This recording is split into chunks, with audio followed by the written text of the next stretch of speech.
Hi, everyone. My name is Ferzi Goatwalko, and today I'd like to speak to you about staging your speech.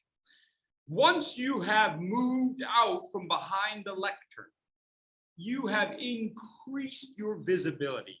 You have ridded yourself of the obstacle that is between you and your audience. But now what? Must I merely walk back and forth like I am at a shooting gallery at the state fair? How do I know when to move? How do I know where to move? Consider for yourself where there may be pivot points in your speech. Pivot points often are at points that are like paragraphs in a written essay. But in your speech, the pivot points may happen more often. Consider when you are at a pivot point to change direction. And now when I come to a different pivot point, I'll come to this audience. In a 5 to 7 minute speech, we might be looking at no more than 3 to 4 pivot points, no more than 3 to 4 places that you might move.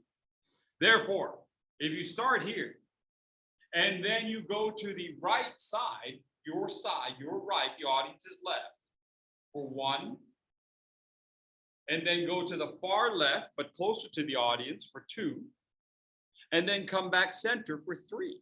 You've actually had 4 different points where you started, and then the 3 different places that you've moved at those pivot points.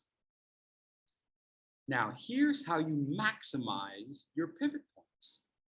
When you're at that spot, you can turn your body or your face to different audience members.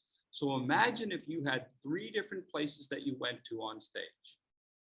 Now imagine you looked at 3 different audiences, 3 different audience members at each of those points. You now have 9 different looks to your audience. And that's really what you're trying to get at. You're trying to give your audience something different to look at. So let's review. I start here, 1, 2, 3. I go to my second spot. Yes, that's my first pivot. 1, 2, 3. I've now had 6 different looks. I now go to my far left. 1, 2, 3. And now I come center. 1, 2, 3. Each time it is a different look for the audience.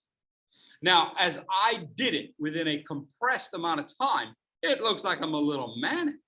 But over a 5 to 7 minute speech, I will have stood in each of those areas for about a minute to a minute and a half. And I will have looked to my audience for about 15 to 20 to 30 seconds each. That's a fair amount of time. Because even within one range of audience that I would look at, I might look at different audience members. I hope this has been helpful to you. I hope that you can use this information to find ways to move around your speaking area in order to give your audience different looks that will help keep them glued and engaged to your speech. Happy speaking, everyone.